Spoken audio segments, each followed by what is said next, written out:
Hi, and welcome to your quick video tutorial on how to create a service ticket in the Xerox Services Manager portal.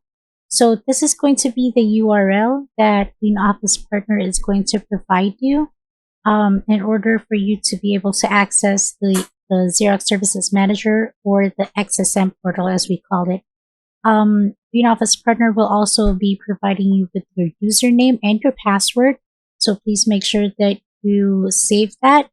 So because you're going to need to put in those credentials every time you need to create a service ticket for your devices.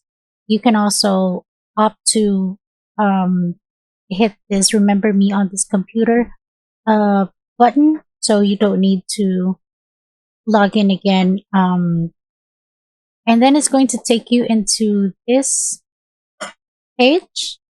Just hit continue at the bottom.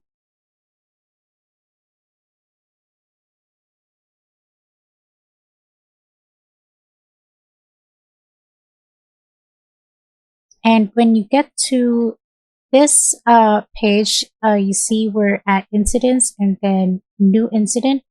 This is going to be the ticket number for your new service ticket.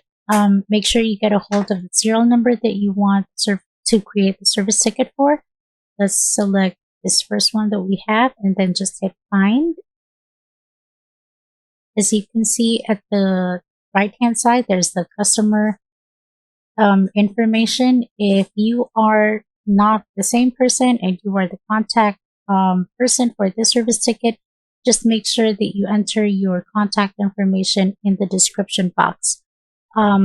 Over here, just add the summary of what the issue is with the device. Let's say you have black lines on your prints, and then add in whatever it is that you tried to do, or what you think, or how you think you got to that situation. And again, your contact information if it's not the same as the customer box on the right hand side. And again, get a hold of this ticket number for your reference and then hit save. And that's it. You now have your XSM ticket number for your device. Thanks.